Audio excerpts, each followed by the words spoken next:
حضرت عمر فاروق رضی اللہ عنہ کا ایک اثرانگیز واقعہ۔ خلیفہ ثانی حضرت عمر فاروق رضی اللہ عنہ نے 24 لاکھ مربع میل پر حکومت کی۔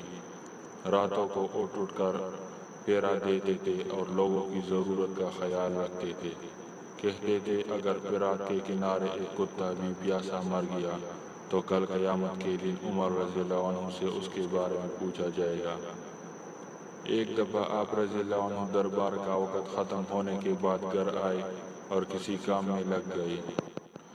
اتنے میں ایک شخص آیا اور کہنے لگا، امیر المؤمنین، آپ فلاں شخص سے میرا حق دلوا دیجیے۔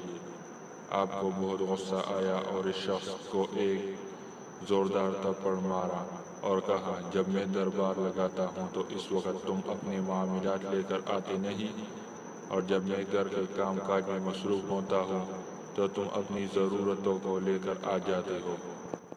بعد میں آپ رضی اللہ عنہ کو اپنی غلطی کا اندازہ ہوا تو بہت پریشان ہوئے اور اس شخص کو جسے درا مارا تھا بلوایا اور اس کے ہاتھ میں درا دیا اور اپنے پیٹ آگے کی کہ مجھے درا مارو، میں نے تم سے زیادتی کی ہے۔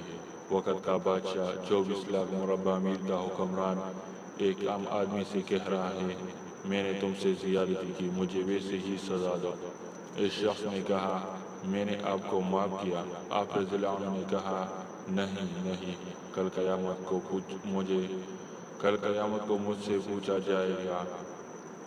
تم مجھے ایک درا مارو تاکہ تمہارا بدلہ پورا ہو جائے۔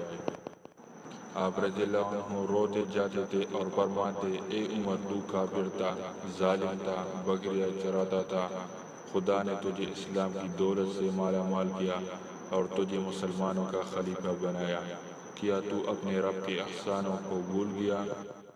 آج ایک آدمی تجھ سے کہتا ہے کہ مجھے میرا حق دلاؤ تو اسے درا مارتا ہے۔ اے عمر، کیا تو سمجھ بیٹھا ہے کہ مرے گا نہیں؟ کل قیامت کے دن تجھے اللہ کو ایک ایک عمل کا حساب دینا پڑے گا۔